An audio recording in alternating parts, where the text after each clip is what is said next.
Okay guys, welcome to another episode of Be Built by Broser. Here as always, live from the Mecca of bodybuilding.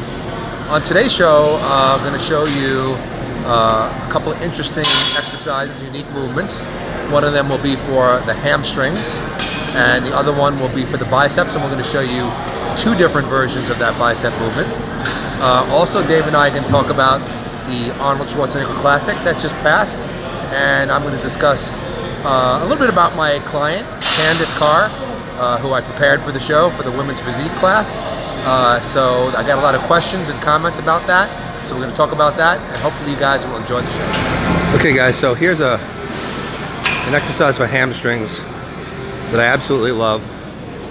It's a play on a stiff leg deadlift using a cable machine. As you can see, his feet are up on a box. Also, the balls of his feet are elevated on 5-pound plates. Now what he's doing here from the bottom is he's pushing the balls of his feet into those plates rather than sitting back on the heels, and that will activate the hamstrings a lot more than if he didn't do this. His legs are pretty much all the way straight, but he's not hyperextending the knees. He's just keeping the tension on, getting a full stretch. He's putting his glutes out behind him to get that full stretch, keeping the back straight and coming up to the top and tensing the hamstrings. For the ladies, they can also squeeze the glutes. He's going very, very slow in the negative, and he's also going very, very slow in the positive. It's a very controlled movement. The best thing about this is you have constant tension from beginning to end, and that's what makes these a great movement for the hamstrings and a good alternative to the regular stiff leg deadlift. Okay guys, so I wanted to show you a couple of cool variations of a low cable curl. As you can see here, the first version, I'm doing these and I am set up with a pad under my knees. I have a high flat bench out in front of me, and I'm kind of using it in a way as like a preacher curl bench, but of course the angle is straight on. I have the cable set up at the same height as the bench because we want to curl from a straight on angle. I'm leaning my head slightly forward. I'm putting my entire upper arm up on the pad, and I am squeezing very, very strictly from full extension all the way. My arms are straight, biceps stretched, and I'm getting a full contraction. I'm stopping right around the point of my forehead, and I'm holding that contraction hard, and I'm squeezing for 3 to 4 seconds as we are doing spec training today. This is a great movement for isolating the biceps. You also will activate the brachialis because the arms are away from the body. You feel a tremendous squeeze at the top of the movement, so this will affect some new muscle fibers that you may not have hit before with other movements. And we actually have a machine in the gym that's very similar to this one, but I like this version even better. So now we have another version of the movement where we're doing it one arm at a time, as you can see with Dave. You could do this starting with either arm. Obviously he's using the right arm here, and again he's got his knees down on the pad. He's got his entire upper arm up on the bench, and he is squeezing from full stretch all the way to full contraction. But again, we're doing a unilateral movement, which actually allows you for even more concentration and focus. Again, we're working the bicep very hard, but since the arm is up and away from the body, you are also affecting the brachialis, so this will help to enhance the peak on the biceps as well. You don't want to go too heavy on this movement because you want to get a full range of motion from stretch to contraction. You want to move slowly through the negative, get that full contraction at the top, hold it there, and then use what the cables are best for. You want to make sure that you're getting that full contraction, the full stretch, because there is constant tension throughout the movement. This is a tremendous movement for the biceps. Give it a shot. Hi Merlin, it's raining outside in California. Unbelievable, yeah. We hate to tell people because we want to think it's always nice here. It's still warm enough to wear a t-shirt and shorts though. I know. It's not too bad. So we're going to do Ask Merlin from inside the Mecca right here. We're at the second floor, the crow's nest as we call it, that overlooks the first room. So Arnold Classic, great show, and just like you said in the in the little pre-interview in the show, your client Candice Carr did the show in the women's physique and did very, very well. Talk about that for a minute. Well, you know, Candice came to me after being retired for about 5 or 6 years, I think, The reason why she had retired was because she wasn't really feeling too good about the sport, mostly because she didn't like the way she was feeling. She didn't like the level of PEDs that she thought was required to be successful in the class. And this made her just give it up and say, I don't really want to do this to myself. So she contacted me, I think it was sometime around mid-2017 or something. And she had, seen some of the people that I prepared for shows, learned about my philosophies and how I do it, and she wanted to work together with me to make a comeback. So, we came back in 2018. We had a few goals set. Obviously, the first one being to get her in the best shape of her life. She is a Masters competitor at this point now. So the first goal was winning a Masters show, which we accomplished. Can you tell how old she is? Does she mind? I believe I may be aging her, but I think she's 45. She could be a little bit younger than that. Wow. I'm not sure. Nice. But she's around there. So she won a Masters show. I think that was in St. Louis. The next goal was to try to place top 5 in an open class, which we accomplished twice. She placed 5th in one show, and then she placed 3rd at the Legion Sports Festival in late 2018. Then the next goals that we want to accomplish was, number 1, getting an invite to the Arnold Classic, one of her biggest dreams, and then of course she wants to also compete in the Mr. Miss Olympia. So we actually, after the Legion Sports Fest, her 3rd place actually earned her enough attention to get an invite to the Arnold Classic. So we were over the top and so happy about it. We went pretty much right back to work after the Legion, knowing that we had to bring an even better package than she brought. And so finally we made it to the Arnold Classic. We had a lot of ups and downs during the prep because Candace's, her job is very, very demanding.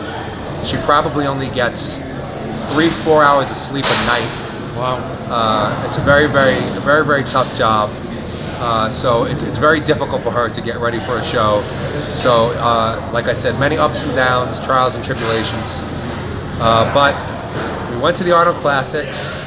We got her in the best shape, I think, that we have so far. The goal was top 10. Her final placing was 8th, so we accomplished that. Wow.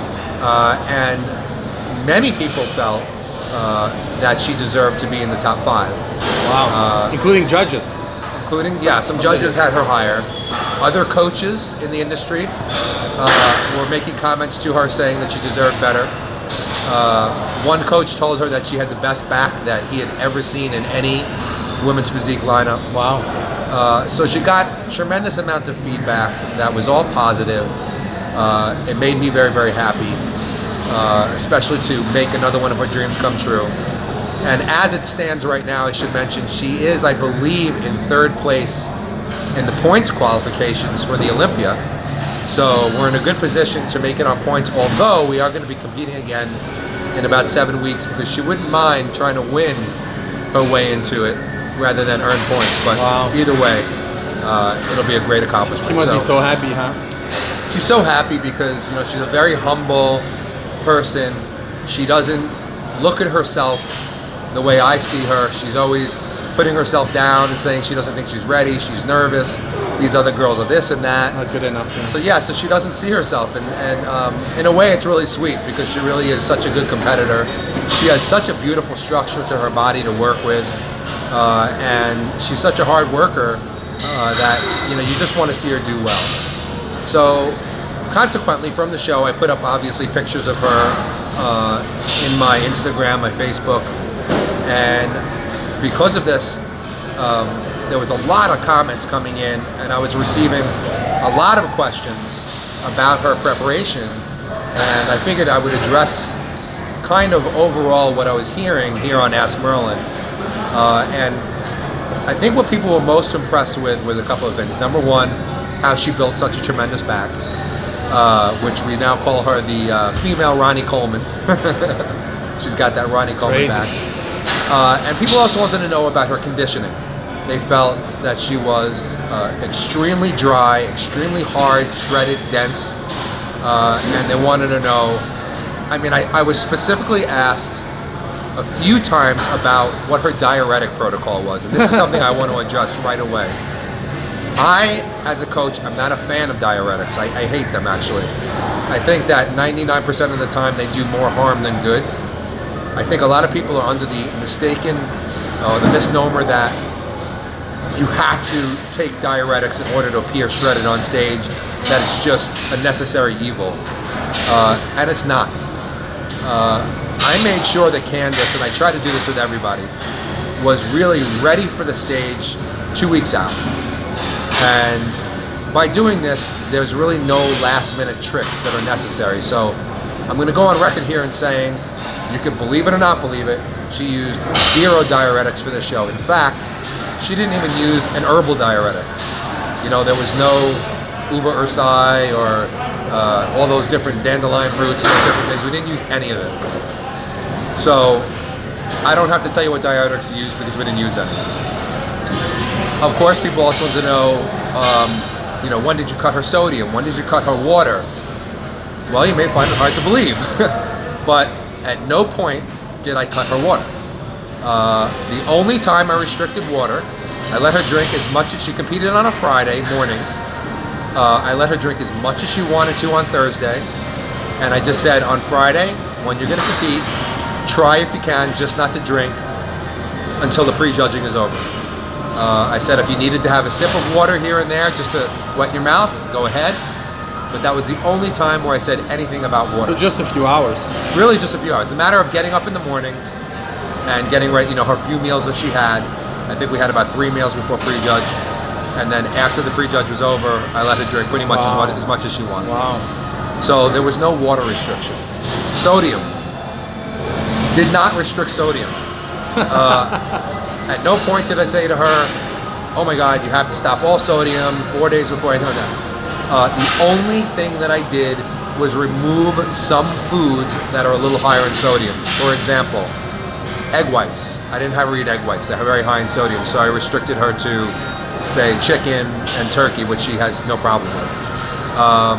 I took some of the gluten out of her diet from like oatmeal, just because some people are sensitive to gluten and you can't hold a little bit of water, you can't have a little bit of stomach bloat.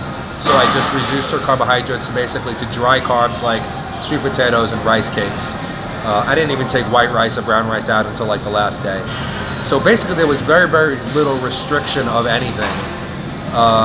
As far as her carb up, I did something interesting with her that I haven't done with her before, and I did it this time, where I carbed her up early in the week when she was still training, because your body is going to utilize carbohydrates and store them best when you're moving them around your body by training, while you're sensitizing your muscles to them by training. A lot of people get into trouble carb loading later in the week when they're not training anymore, and that's why they get a lot of spillover. So that's where people start to use diuretics. They start to restrict sodium and restrict water because they have to compensate for the carbs. So I carbed her up early in the week, and I kind of decarbed her as the week went by. And the day before the show, we were eating probably more protein and fats than we were carbs. Now, this is not necessarily the protocol that I use for everybody. This is what I did with her after working with her, knowing her body, and it worked absolutely perfectly, as best we possibly could. Like I said, she came into the show not only dry and dense, but she was full. She felt good. Her muscles got a good pump.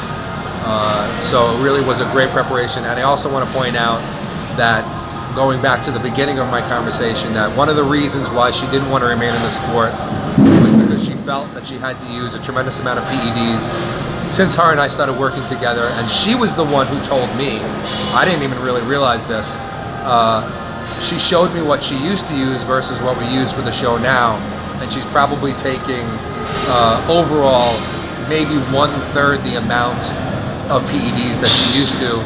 She used to take things that were fairly harsh that I wouldn't recommend for women, and now she's taking so little that she feels great, she feels healthy, she doesn't feel like she's risking her health at all. You know, her blood work will be great. So overall, it's been a great experience working with Candace, and now from here, the goal is to get her into the Olympia, and I'll be at the Olympia later this year with All Max, so I'll get to see her. So it's been a great path, and we still have more to accomplish, but I am so proud of Candace. Candace, if you're watching, I am so damn proud of you. All right, thanks, Merlin. All right. Good, congratulations, Candace. Thank you. Thank you.